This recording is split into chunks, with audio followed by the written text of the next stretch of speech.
Halo teman-teman semua, apa kabar? Nah, hari ini kita akan membahas sesuatu yang sangat penting, yaitu terkait apakah wadah makanan kita sudah aman atau belum. Hal yang mendasari saya mengangkat tema ini adalah berdasarkan hasil penelitian, beberapa wadah makanan ternyata memiliki bahan kimia yang berbahaya yang dapat mengkontaminasi makanan, kemudian masuk ke dalam tubuh kita, sehingga menyebabkan berbagai macam permasalahan kesehatan. Selain itu, ternyata ada beberapa wadah makanan yang memiliki persyaratan khusus, misalkan hanya boleh dipakai sekali atau yang lain. Dalam menjaga kesehatan kita, perlu adanya ikhtiar dengan tidak melakukan hal yang mandorot. Salah satunya adalah menjaga bahan wadah makanan kita adalah bahan yang aman digunakan sebagai wadah makanan. Secara umum, wadah makanan dibagi menjadi 4 bahan, yakni plastik, kertas, logam, kaca, serta ada tambahan satu lagi yakni keramik. Namun, pada sesi ini kita akan membahas 4 bahan wadah makanan tersebut yang merupakan bahan wadah makanan yang dapat dibawa kemana saja. Baiklah, kita akan membahas yang pertama yakni plastik. Plastik dibagi menjadi 7 jenis, yang mana 7 jenis tersebut ada yang aman, ada yang tidak aman. Kita bisa mengetahuinya di bawah bagian botol atau bagian yang sejenisnya itu. Jenis yang pertama yakni PET atau polyethylene terephthalate. PET merupakan jenis plastik yang sering digunakan dalam minuman kemasan dan kosmetik. Dalam pemakaiannya hanya boleh digunakan sekali saja. Jadi, jika teman-teman membeli minuman kemasan atau yang sejenisnya, teman-teman hanya boleh memakainya sekali. Jadi setelah minum atau setelah mengonsumsi, sebaiknya tidak diisi ulang atau dipakai untuk minum atau makanan. Namun teman-teman bisa memanfaatkannya ke barang yang lebih berguna dengan cara mengolahnya, yakni sebagai kotak pensil atau sebagai eco brick dan yang lain. Kenapa sih hanya boleh dipakai sekali? Karena dalam produksinya memakai antimon trioksida yang dapat mengganggu kerja hati, kerja ginjal, dan kerja jantung. Nah, ciri-cirinya apa sih plastik jenis ini? Lihat pada bagian bawah botolnya. Biasanya ditandai angka 1 atau huruf T atau huruf PET. Jadi gitu ya teman-teman. Harap dicek bawah botolnya apabila sekiranya mau digunakan kembali, cek bagian bawah botolnya. Plastik jenis yang kedua ada HDPE atau High Density Polyethylene. HDPE merupakan jenis plastik yang sering dipakai dalam wadah susu dan wadah deterjen. Jadi ciri khasnya itu kaku, berwarna putih, tidak bening gitu ya. Plastik ini relatif aman penggunaannya dibandingkan plastik jenis 1 karena tidak ditemukan bahan kimia berbahaya dalam penelitiannya saat ini. Ciri-cirinya yakni cek di bagian bawahnya biasanya itu ada angka 2 atau huruf HDPE atau PEHD. Plastik jenis yang ketiga ada PVC atau polyvinyl chloride. PVC mengandung beberapa bahan kimia berbahaya seperti BPA dan talat.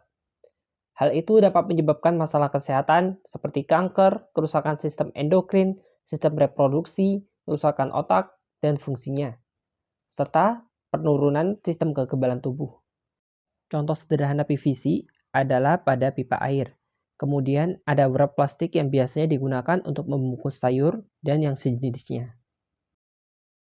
Plastik jenis keempat yakni LDPE. LDPE merupakan plastik yang tahan panas dan transparan. Plastik ini biasanya digunakan untuk kemasan frozen food atau digunakan sebagai kantong plastik. Plastik tipe ini merupakan salah satu plastik yang teraman digunakan untuk makanan dan minuman karena tidak mengandung bahan berbahaya bagi manusia. Plastik ini biasanya ditandai dengan angka 4, PELD atau LDPE. Saudara bisa mengeceknya di bagian pembungkus awal saat saudara membeli kantong plastik atau yang sejenisnya. Plastik jenis selanjutnya adalah PP atau nomor 5. PP merupakan tipe plastik yang kuat dan semi-transparan, tahan panas sampai 130 derajat Celcius dan tahan air. PP biasanya digunakan dalam tumbler atau botol minum, kotak makan, dan wadah lainnya. Tidak ditemukan bahan kimia berbahaya di plastik jenis ini. Kebanyakan bisa digunakan dalam microwave. Plastik ini merupakan salah satu plastik aman yang dapat digunakan sebagai wadah makanan dan minuman. Jenis berikut dalam kemasan ditandai dengan angka 5 atau huruf PP. Jenis plastik yang selanjutnya adalah nomor 6 yakni PS. PS merupakan jenis plastik yang sering digunakan dalam bahan makanan, sering dikenal sebagai styrofoam, dan bersifat insulator. Pembuatan PS melibatkan senyawa benzena yang dapat bersifat karsinogenik atau penyebab kanker. Selain itu, penggunaan PS dalam beberapa penelitian juga dapat menyebabkan gangguan sistem saraf, gangguan penglihatan, sulit konsentrasi, dan gangguan keseimbangan. Nah, jadi teman-teman yang sering memakai wadah makanan berupa styrofoam, yuk mulai sekarang diganti dengan bahan wadah makanan yang lebih aman. Jenis berikut dalam kemasan biasanya ditandai dengan angka 6 atau PS. Teman-teman juga bisa mengingat bahwasannya styrofoam atau yang mirip sejenisnya itu merupakan PS dan itu berbahaya untuk kesehatan kita. Jadi, harap teman-teman jauh ya. Plastik jenis terakhir adalah nomor 7 yakni other. Tipe plastik ini mengandung BPA atau bisphenol A yang telah terbukti berbahaya bagi kesehatan karena dapat menyebabkan kanker, penyakit jantung, gangguan otak, serta gangguan perilaku pada anak. Biasanya, jenis plastik ini ditemukan pada botol minum bayi. Jadi perhatikan apabila Anda memiliki botol minum bayi, jenis plastik apa yang digunakan? Apakah angka 7 yang berbahaya ini atau bahan berbahaya lainnya? Saudara bisa mengeceknya di bagian bawah botol. Apakah ada angka 7 atau tulisan other atau huruf O? Apabila ada, sebaiknya saudara menggantinya dengan jenis plastik yang lebih aman seperti nomor 5, PP, nomor 4, LDPE, dan nomor 2 atau HDPE. Selain memahami apa jenis plastik yang kita gunakan, perlu juga diperhatikan kelayakan plastik yang kita gunakan berkali-kali, terutama penggunaan panas yang tidak berlebihan pada plastik, permukaan yang tergores itu juga perlu diganti, penggunaan warna pada plastik juga perlu diwaspadai, terutama pada kantong plastik. Apakah pewarna tersebut aman atau tidak? Biasanya kita tidak mengetahuinya. Kebanyakan pewarna yang digunakan adalah pewarna tekstil yang apabila masuk ke dalam tubuh kita akan menimbulkan bahaya.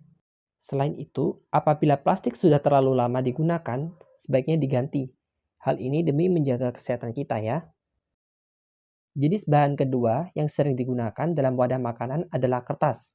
Secara umum, kertas jarang digunakan sebagai wadah makanan langsung. Misalnya, berkenaan langsung dengan makanan.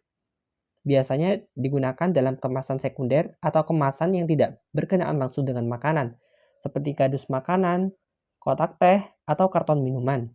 Jika berkenaan langsung dengan makanan, kita perlu memastikan beberapa hal, yakni pertama, apakah kertas itu aman, bukan daur ulang? Yang kedua, apakah kertas itu mengandung tinta atau tidak? Contohnya pada kertas koran, itu tidak layak digunakan sebagai wadah makanan.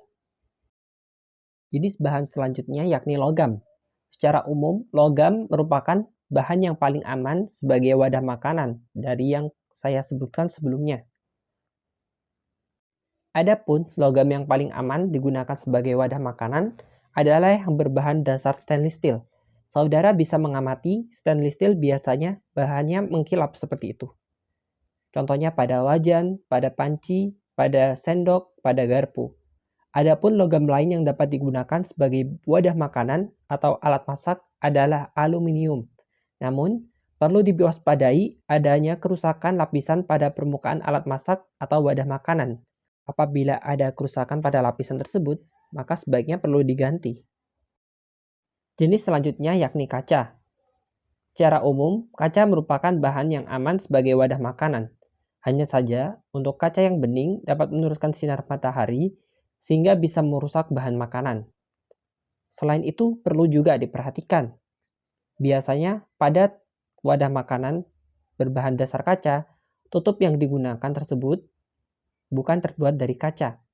Perlu dilihat apakah plastik tersebut aman digunakan berkali-kali atau tidak, sebagaimana yang saya sampaikan sebelumnya.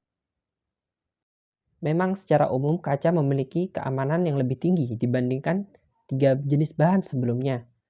Namun, wadah makanan yang berbasis kaca biasanya mudah pecah dan tidak mudah dibawa kemana-mana. Sekian penjelasan dari saya, semoga bermanfaat. Jangan lupa diterapkan pada sekitar kita, jaga wadah makanan kita dari bahan-bahan yang berbahaya untuk kesehatan kita.